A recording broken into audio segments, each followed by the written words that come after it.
He says hi to Road. Road says hi. Hello. Is it me you're looking for? What is happening? I don't know. That was new for you. Usually we don't catch you doing it. I thought it was always me. Welcome back, everybody. I'm Gamer Becka. I'm Gamerland, and we are 10 times 10. And Moon Buddy. And Yeah. Shout outs to Dead or Alive Games for basically we did a video you can check on our channel of Lunar Rush, and in part we bought into getting the Moon Buddy. He actually is really cute. Yeah. He's so cute. He looks like he works out. He does. Look at him with his little sweatpants. He works the hardest. Yes. So, again, we are here with another Dead or Alive game. Yeah. This one calls Cyber Pet Quest. Woo! You're probably going to be seeing this advertised through them and hopefully through a lot of other channels. They were so Generous. Yes, Yes. the word is generous. To allow us a preview copy as well, so we can not only take a look at it and play the game, but also let you guys in on our thoughts on the game. Yes. So, overall, what do you think? I loved it. It was super fun. I had lots of fun. There's a lot of parts I like. It was very confused at first. Yeah, very confused at first, but in the end, I think it's a solid game. Particularly as a game after my own heart, I would say no, actually. But only for the reasons of the theme of the game, or basically certain aesthetics of the game, does not appeal to me personally. But I definitely could see the appeal of the game, or basically what the game works for. What I mean when I say that, well, let's go ahead and start diving into the game. Yeah. So, Cyber Pet Quest is a story about a pet who is, let's say, modified. That's about like 4 pets. It's 4 pets, but it But kind there of is the story focuses on a main pet, which appears to be a cat Jane. by the name of Jane. Yeah. Jane is kind of our narrator through the world as far as what we get to understand through her eyes. And through her eyes, what she observes is that she's undergone a change that goes so deep that not only does she have cybernetic limbs, but it also seems to be affecting her mind as well, and what she can basically perceive and understand in the world. But the other pets we dive into is Clay, Freya, and Roman. Yeah. So Jane is actually fully cybernetic, and then Clay, Freya, and Roman are just cybernetically enhanced. I didn't realize that. So I guess it's a question of, is Jane like just cybernetically enhanced? Like, yeah, fully cybernetic. She's fully cybernetic. So she's fully bionic. Sorry. Fully bionic. Yeah, okay. Fully bionic. A lifelike, fully bionic cat is her description. So she's not actually a cat, but she's basically okay. So she has cybernetically enhanced springs. Okay, so it makes more sense on how she's able to do it then. So what happens in the story is that something goes awry to where this person who is responsible for basically creating Jane and putting in the implants on the other animals gone missing. And overall, something in the world has happened to where other people who I guess are cybernetically enhanced or something going on with them by the name of Sims are going haywire. They're just going absolutely just bonkers. So your job playing Jane or one of her friends is to basically get to the bottom of it. As Jane has been hiding out at the apartment for as long as she can, until now she can wait no longer because the Sims are at the door. They're getting ready to burst through, and she's decided she wants to go find what is his name? Is his name Howard?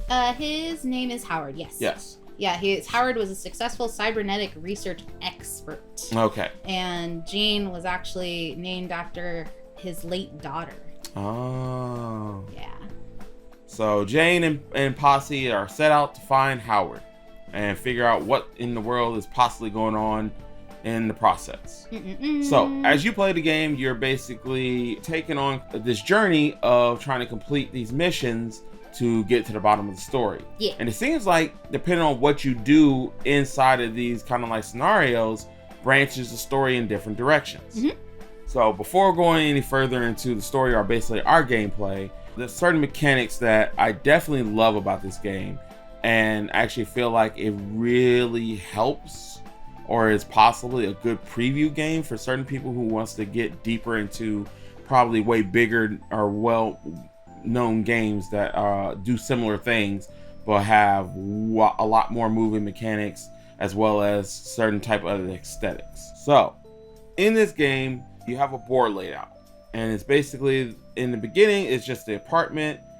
Eventually you go out into the streets, and then you go out into another street, I think, for later missions. Those are called your location cards. Location cards.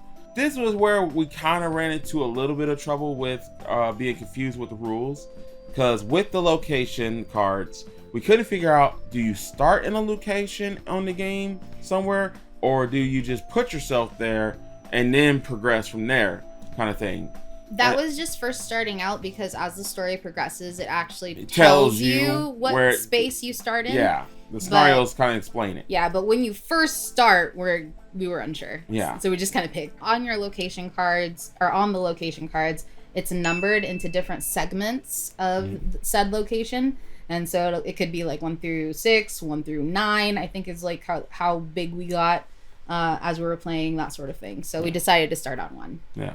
And you have little cute tokens that basically represent what character you're playing. Your meeples. Yeah, your meeples. And again, this game is 1 to 4 players. So each person could take on a character. And if there is missing people, usually it's just assume that other players will either double up on characters, because again, you probably need or want all characters present in the game to be able to go through the scenario. There are little tokens as well that you have on your individual personality cards, in which you put down to keep track of your health, your energy, and another mechanic called luck. Yes. This is a very good tool to keep track of things, and also too, I love the mechanic going between your energy on what you have to expend in order to do certain things that you'll have issued out on your card, and we'll talk about that in just a second.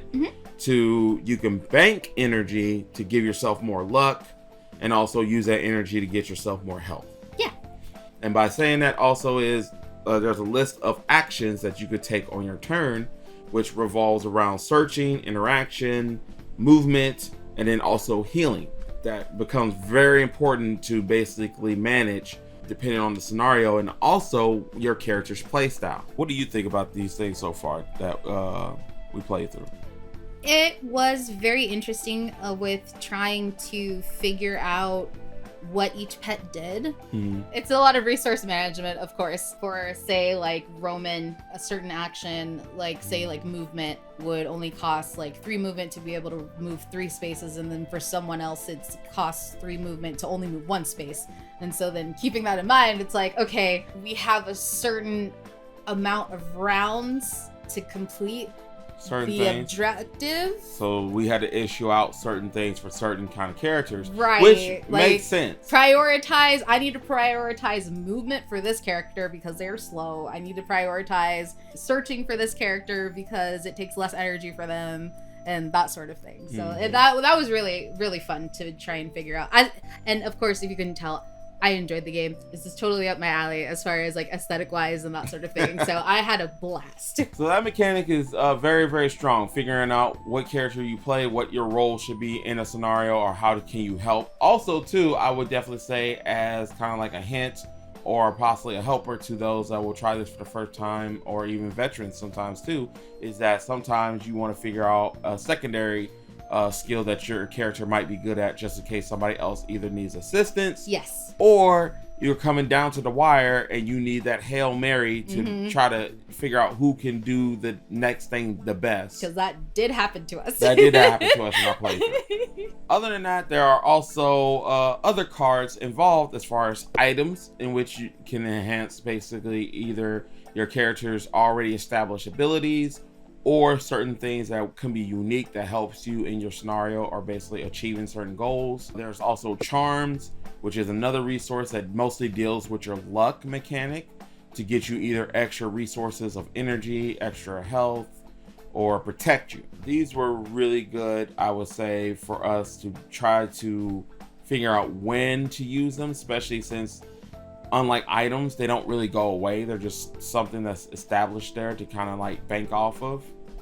I think in like the first kind of like couple of playthroughs or scenarios, we didn't really use it that much, but definitely in that last one, it came in clutch. Yeah, like it was in chapter 2. Yeah. Oh man, we totally needed to use our little pet charm constantly. And the charms have levels to them. So Yes. as you progress in the scenarios, I believe the scenarios allow you a chance to level up certain items and upgrade them so they become a bit better. Don't use as much luck or vice versa, depending on how many other luck charms you get. I believe with each item and luck charm, there's only up to 3 that each character can hold. Yeah. Which is really cool. Other than objectives and certain time limits, you have enemies that you have to go up against. And this is represented by the Sims. Yeah. These are people who have seemed to either been mind controlled or their implants are going haywire. But there's a disconnect with these people in which they are some reason going after these animal companions. Again, our explanation comes through Jane, who doesn't entirely understand other than she knows that something is wrong and that these people are acting funny. I'm pretty sure if we complete all the missions and got through the whole story, there's probably lore and probably stuff. a lore explanation. Pick up the game and you can find out. Yeah. These guys are set up as obstacles for you completing your objective, as they will attack you. And depending on certain cards that you have, because they have settings to them. They have an easy mode, a medium mode, a hard mode, and then I guess extreme or extremely hard mode. We did the medium. So it was recommended. It was recommended that we do the medium, and definitely I could see the difficulty could probably raise, because even on medium, like especially on our last scenario that we played, it was clutch that we got through it. Yeah. And each sim has a special ability or trait tied to them, which makes each one of them unique. Yes. But you only use 4 at a time. When you go to fight them, you can't really take them entirely off the board. Instead, when you knock them down, they go stunned, which will cause them to, when it comes back to their turn, stand back up, but that's all they can do that turn. So there's a lot of technique or kind of like tactics you can use to knock them down, probably even knock down multiple Sims down at once in order for you to have an easier time or get to your objective quicker. Yeah. And even then, that's represented by certain scenarios that allow you objectives that if you complete them, will allow you to attack the Sims as well. With the objective cards, those are part of your win conditions for each of the scenarios or chapters rather.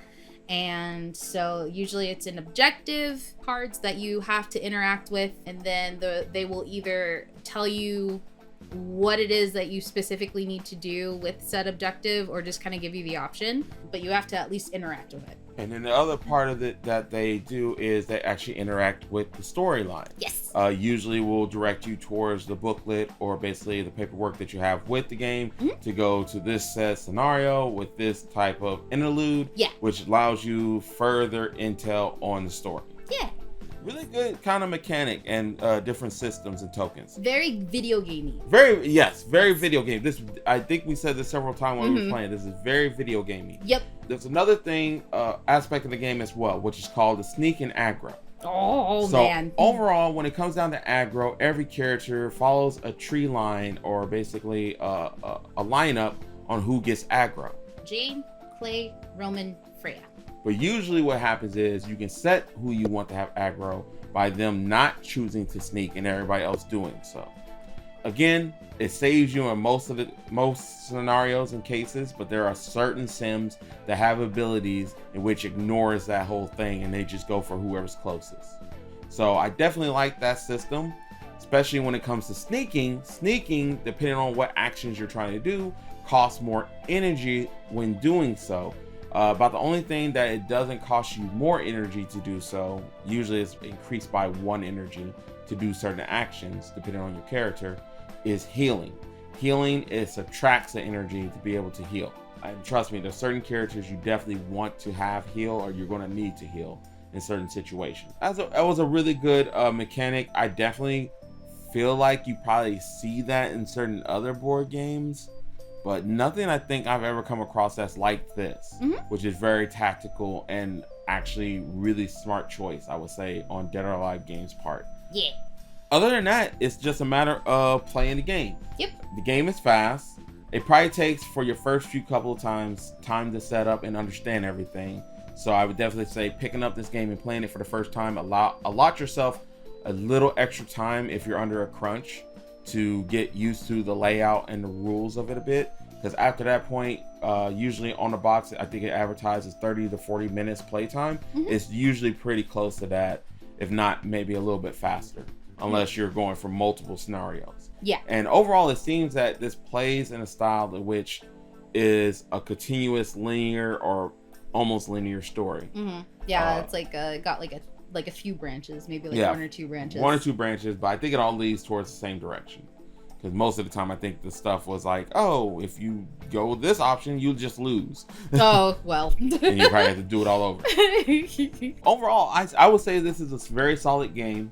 Very cutesy. The layout of this game is very beautiful. Especially considering that it all fits in this little box. It does. And when you open it up, it just expands. Yep. So definitely somebody is a big fan of Tetris or something over there in Dead or Alive games, because they fit a pretty sizable game into a very small box that is very, very good layout. Oh, totally. But other than that, I would say that was only my kind of like personal problem with the game, was that, again, I'm not a big pet person. It's a bit cutesy for my flavor. Not to say that I'm a big tough guy and I can't play cutesy games, but technically I actually like a game like Massive Darkness, and playing this really reminded me of it, which meant I had fun with it. Yeah. Despite the whole other part of it that I would say I don't like. But I had all the fun. Yeah. So definitely I would say it's a good social game, especially I would say it's a social game that can fit any genre. Definitely I would say kids will have a great time with this game. Oh my goodness. Again, it's a great family game, I think. Great family game. Yeah. Great game for the kids to pick up and learn. So it's like, not only is it like, critical thinking as far as like resource management, but we're also doing, co-op. Yeah, so social. So it's like, okay, we're actually working together. And like to accomplish a goal and everything like that, and it's not everybody against everybody, that sort of thing, which is another thing that I really like about get them off Fortnite and get them with stop the PvP and like, hey, work together. It almost feels that kind of way too. It's like it's got the like pets are gonna save the world. Yeah. That's where Milo and Otis kind of feel to it. That's what it is. That was the other thing that came to mind. I think I couldn't remember the movie. Milo and Otis. Yeah, so that one, it did appeal to me on that. It's cute. So overall, like, I'm saying out loud that it's not my kind of aesthetic, but technically it's just talking to that inner kid in me that I've shoved way deep down. Because definitely if you like Milo and Otis kind of films, or what is it, that other one that was with Michael J. Fox, Homeward Bound. Oh, I love Homeward Bound. I didn't know it was Michael J. Fox. Yeah, he was the younger dog. He was but yeah, I know what you're talking about. Yeah. Yep. Dude, but yeah, we watched all the Homeward Bounds. If you're that fan, this is a game for you for sure. Both, you're going to enjoy the game and the aesthetics and the theme of the game. Chance. There you go. So there you go. Yeah. So this is the second Dead or Alive games that we have played. Currently, right now, to my knowledge, they have 3 games out. Check our video. We did one on Lunar Rush. This is our second game. We would love to Dead or Alive games if you want to send us a copy of your earlier edition game, just to be able to say that we played all of them. Dude, yeah, because we would love to take a look at it. We looked on your website and Lynn was like, "Oh my gosh, I know this game." I'm mad. I'm kicking myself because I was like, "Oh, this looks like totally up my alley kind of game." It's like, how did we miss it? Have we been calling them Dead or Alive games? Jesus. Dead Alive games. Dead Alive, not Dead or Alive. I keep wanting to throw in the or. I'm a video gamer for that one. That's why. Sorry. Yeah, my apologies. Dead Alive. Dead Alive games. Just Dead Alive. No or in there. Omnicron Protocol, which was one of the dice we had in there. Protocol. So definitely, if you want to send us a copy of that one, we would love to take a look at it and play it a bit and stuff. Because I'd like to be able to say I played all the games. Ooh, they got like a bunch of awards for it too. I know, yeah. Like, oh my gosh. But also too, before we end the video here, shout outs to Hungry Gamer. Thank you. Again, for reaching out to us to be able to have us try this game out. Again, check out his channel. I got And in the background here, if you've been looking at it or taking a peek at it, like, ooh, what's that? It's Hungry Yo. Gamer. He does great work on his channel. Great person, and if you're at a con, definitely try to seek him out to play a game or two. You probably already have played the game. I mean, he'd be hunting people down to play games, which is amazing. Which is amazing. But thank you guys so much for checking out the channel. Make sure to check out Dead or Alive Games, check out Cyber Pet Quest, and check out the other games that they put out. We definitely give this a stamp of approval. And a Moon Buddy. And a Moon Buddy. Oh, yeah. Please get that Moon Buddy. He is really cute, even though Becky drives me nuts with him. Why did I say anything? Why do I say things? Why do I do this myself? Thank you guys so much. I'm Gamer Lynn. I'm Gamer Becka. And we want you to keep it 100. Check you guys out later. Yeah.